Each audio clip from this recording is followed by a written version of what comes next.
Hi everyone, in front of me I've got OPPO Reno11 F and let me share with you how to change the ringtone on this device.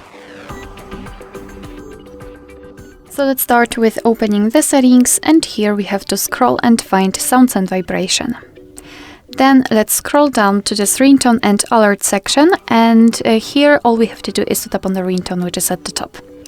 Now we can either enter classic themes or aquamorphic themes.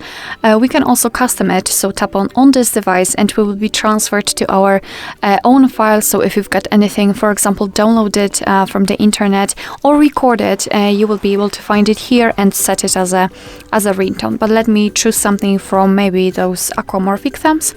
Just tap on it, and here we've got pre-installed options, so just tap on the 1, 2, and let me volume it down, definitely. So you can tap on the specific option and decide whether you like it or not. So let's pretend I want those twinkling stars to be set. So just make sure that that the option you'd like to apply is marked and go back. And as you can see, it is notified right here, but not only, it is also right here under the ringtone, which means that from now on your device will use the chosen ringtone to notify about the incoming call. Alright, so that will be all. Thank you so much for watching. I hope that this video was helpful, and if it was, please hit the subscribe button and leave the thumbs up.